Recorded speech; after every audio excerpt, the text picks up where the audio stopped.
पहला नंबर बात तो ये है कि हमारे वीडियो को थोड़ा भगाइए मत, देखिए जो भी देख रहे हैं, और बड़ा मेहरबानी करके भाई और मेरे बहनों जो भी हैं, शनिचर का दिन आइए और इस मुतालिक हम थोड़ा सा बात करेंगे। যে এই ঘটনাটাকে যেভাবে কোর্টে স্থাপন করা হয়েছে প্রকৃত ঘটনা সেটা নয়, এবং এই ঘটনায় আমার ক্লায়েন্টকে মিথ্যাভাবে জড়ানো হয়েছে। हम मनी मन सोच रहे थे इस खबर सुनने के बाद कि काश अगर आरिफ भाई के घर से कोई खबर होता कि हमें फिर हमारी ज़रूरत है आरिफ भाई के इंसाफ के लिए, हमें एकजुट होकर फिर लड़ाई करनी है, हमें इंसाफ की गुहार लगानी है। मैं मन ही मन इस बात को सोच रहा था कि काश कोई ऐसा होता कि इस चीज़ के लिए फिर हम लोग को एक बार बुलाता और हम लोग हाजिर हो जाते।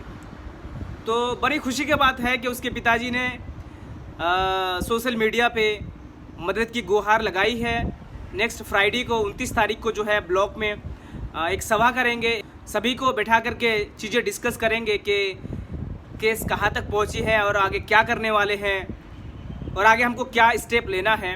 अगर उसके पिताजी ये चीज़ देख रहे हैं तो मैं उनसे कहना चाहूँगा कि कमरुल चचा, ये आरिफ सिर्फ आपका बेटा नहीं था, ये हमारा भाई था, ये हमारा दोस्त था।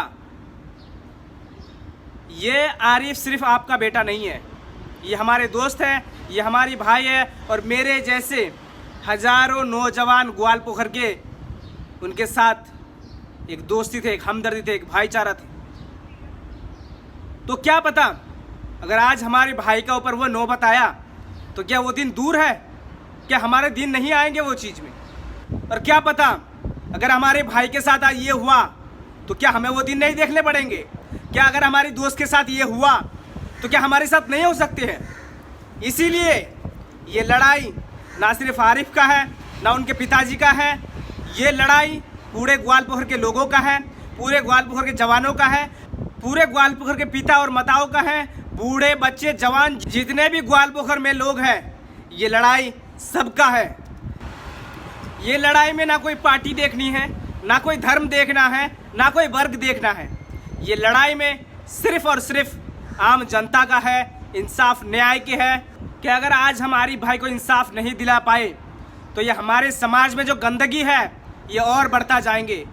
आज नाजिस और राजबाबू है, कल कोई और नाजिस और राजबाबू बनेंगे और इसी तरह से हमारी सिस्टम बर्बाद हो जाएगा। ये हमारे समाज के लिए कतई सही नहीं है। इसके लिए हम लोगों को आवाज़ तो उठाना ही पड़ेगा, हमें तो इसके लिए न्याय दिलाना ही पड़ेगा।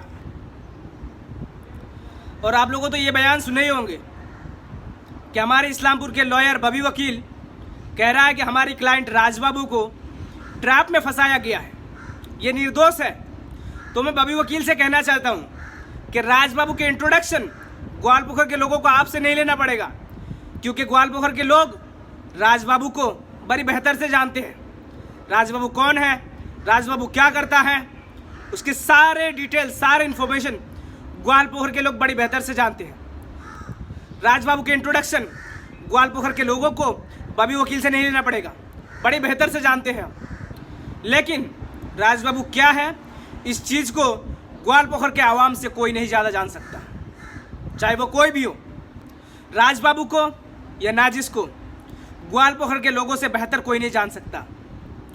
चाहे ग्वालपोखर में ज़मीन माफिया हो, चाहे वो किसी भी गवर्नमेंट कंस्ट्रक्शन की 2 नंबरी काम हो, घोटाला हो, एक निर्दोष व्यक्ति को एक गवर्नमेंट ऑफिस के अंदर पीटना हो एक गैंग लेके, चाहे वो ग्वालपोखर की पुलिस स्टेशन के अंदर एक दबंगाई हो, चाहे वो इस तरह की हत्याकांड हो, इन सारे चीज़ों में राजबाबू और नाजिस पद्म भूषण, पद्मश्री हासिल कर चुके हैं।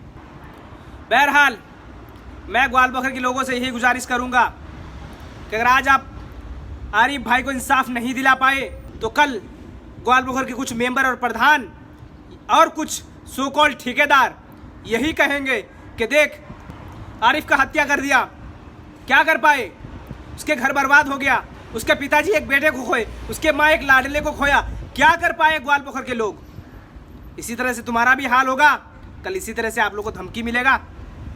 क्या आप तैयार है इस धमकी को सहने के लिए? क्या फिर आप अपने बेटे को खोने के लिए तैयार है? तो फिर चुप रहिए, आपको आवाज़ उठाने की जरूरत नहीं है।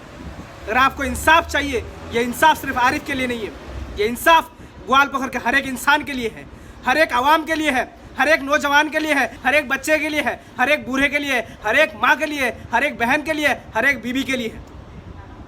ये इंसाफ सिर्फ अकेले आरिफ के पिताजी, उसके चाचा, उसके भाई लोग, उसके परिवार, उसके गांव वाले, सिर्फ उन लोगों का नहीं है। ये इंसाफ पूरे ग्वालपोखर का है, इवन पूरे भारत का है। क्यों कि आज तक इतिहास में इस तरह की घटना नहीं देखने को मिला है। सिर्फ 100 मीटर, सिर्फ 100 मीटर डिस्टेंस में एक खुलेआम एक दीन को एक घर में घुस करके मर्डर करते हैं। कौन? टीएमसी के प्रधान और ठेकेदार। ये किसके थ्रू बनते हैं? ये किसके थ्रू चलते हैं? ये किसके दम पे बनते हैं? सब रनिंग पार्टी के वजह से। तो मैं आप लोगों से यही कहना चाहूँगा कि आज इंसाफ के लिए आज हाथ नहीं खड़े किए तो आपका हाथ जिंदगी भर नहीं उठ पाएगा। और आप लोग ये मत सोचिए कि आज ग्वालपोखर में नाजिसन राजबाबू 2.2 आने में देर नहीं है, आ चुके हैं। आप लोग आश्चर्यचकित हो जाएंगे कि नाजिसन राजबाबू 2.2 फिर क्या है। तो आप देख लीजिए ये वीडियो को देखने के बाद आपको समझ में आएंगे।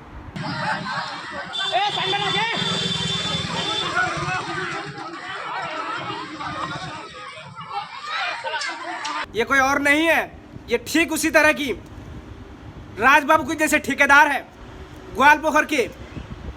और ये किसके दम पे चल रहे हैं? ग्वालपोखर के मेंबर और प्रधान के दम पे चल रहे हैं, ग्वालपोखर के लीडर के दम पे चल रहे हैं। और इस तरह से ये इसके साथ भी सेम कहानी है। ये भी साथ जमीन माफिया, गरीबों की पर धमकाना, गरीबों से लूटमारी करना। और मैं आप लोगों से कहना चाहता हूँ कि आप लोग ये मत सोचिएगा कि नाजिसन राजबाबू 2.2 आने में देर है। आप लोग ग्वालपोखर में आ चुके हैं, कल आरिफ गया, नेक्स्ट कौन जाएगा इसकी तैयारी हो रहा है। तो मैं आप लोगों से यही कह रहा हूँ कि आप लोग आवाज़ तो उठाना ही पड़ेगा। ये कौन है? ये असलम के भाई अशफाक है। ये सेम उसी तरह से राजबाबू के जैसे ब्लॉक के एक ठेकेदार है। जिस तरह से राजबाबू एक ब्लॉक के ठेकेदार थे और इसी तरह से आरिफ की हत्या की, और सेम उसी तरह से सारे जमीन माफियाई, गरीबों पर अत्याचार, जुल्म करना, गरीबों को खुलेआम पकड़ के पिटाई कर देना, ये सारे चीज़ों के ऊपर इसकी पहचान है। तो मैं आप लोगों से यही कहना चाहता हूँ कि ग्वालपोखर के लोगों, अगर आज तुम किसी के लिए आवाज़ नहीं उठाओगे तो तुम क्यों सोचते हो तुम्हारे लिए कल कोई आवाज़ उठाए। और शायद आप लोग ये न्यूज़ तो सुने ही होंगे, जस्ट ब्रेकिंग न्यूज़, फूलबारी के कुछ टीएमसी के नेता देवाशीष नाम से पार्टी के पावर को यूज़ करके अपने फ़ायदे के लिए ज़मीन माफियाई के जुल्म पर उसको आज गिरफ्तार किया गया है। तो इसी तरह से कुछ लोग पार्टी का फ़ायदा उठाते हैं। पार्टी का जो पावर है उसको मिसयूज करके गरीबों पर जुल्म करता है। और मेरी आवाज़ इसी के खिलाफ है। मैं किसी पार्टी से बिलोंग नहीं करता और मैं चाहता भी नहीं कि मैं किसी पार्टी के बिहाफ पे बात करूं। मैं तो सिर्फ जुल्म के खिलाफ। और देखिए, अगर आप लोग चाहें, मेरा कहने का मतलब अगर पब्लिक चाहे, आवाम चाहे, ग्वालपोखर के आदमी चाहे तो कुछ भी कर सकता है। अगर आज राजबाबू का बेल हो चुका है तो आप लोग घबराइए मत।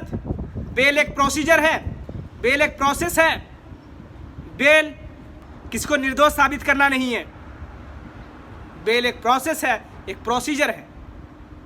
अगर राजबाबू को बेल मिला है तो उसको फिर आगे उसका भी प्रोसीजर है। अगर आज राजबाबू को बेल मिला है हाई कोर्ट से तो उसको कैंसिल कराने की भी प्रोसीजर है हाई कोर्ट से। मैं कमरुल चाचा से ये कहना चाहता हूँ कि अगर आप कहते हो कि मरते दम तक आप न्याय के लिए गुहार लगाओगे तो मैं वचन देता हूँ कि ग्वालपोखर के लोग आपके साथ हर एक दम तक हैं, हर एक सांस में आपके साथ हैं। चाहे हमें हाई कोर्ट से सुप्रीम कोर्ट तक जाना पड़े। हाँ, फाइनेंशियल बात रहा पैसे का, अगर जरूरत पड़े तो ग्वालपोखर के लोगों से चंदा करके केस लड़ेंगे। देखते हैं कि राजबाबू के पिताजी तौहीद के पास ज़्यादा पैसा है या ग्वालपोखर के लोगों के पास ज़्यादा पैसा है, या नाजिस के पास ज़्यादा पैसा है, या फिर ये टीएमसी के नेताओं के पास ज़्यादा पैसा है। देखते हैं, जरूरत पड़े तो हाई कोर्ट से लेकर सुप्रीम कोर्ट तक जाएंगे। अगर पैसा की जरूरत पड़े, मुझे उम्मीद है कि पैसा की जरूरत, ये दिन तो देखना नहीं पड़ेगा, अगर फिर भी ऐसा कुछ आए तो चंदा करके केस लड़ेंगे।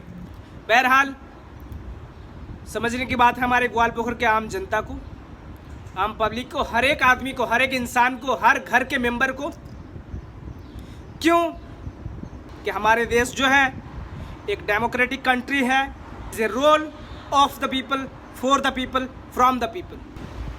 ये कहीं पे भी लिखा नहीं है कि from the CM, from the PM, from the minister, from the lawyer, from the जज, from the doctor, from the engineer. कहीं पे भी किसी के नाम नहीं किया। क्या लिखा हुआ है? Of the people, from the people, for the people. So we the people of India. अगर हम चाहे तो पूरे देश को बदल सकते हैं। और कानून की भाषा को हम बड़ी अच्छी तरह से समझते हैं। क्यों कि हम खुद एक इंटरनेशनल लॉयर हैं। कानून की भाषा हम बड़ी अच्छी तरह से जानते हैं। और ये वीडियो बनाने का मकसद अपने लिए नहीं है, ये वीडियो बनाने का मकसद है आरिफ भाई के इंसाफ के लिए। और मुझे पता है कि मेरे वीडियो सबसे ज़्यादा हमारे यंगस्टर देखते हैं, यंगस्टर के पास पहुंच सकते हैं, वो यंगस्टर जो आउट ऑफ स्टेट जाके काम करते हैं। मुझे पता है कि आप लोग इस सभा में हासिल नहीं हो सकते, इस सभा में पार्टिसिपेट नहीं कर सकते, लेकिन अगर आप चाहे तो आरिफ भाई के इंसाफ के लिए योगदान कर सकते हैं। कैसे? इस वीडियो को आप लोगों को ज़्यादा से ज़्यादा शेयर करनी है।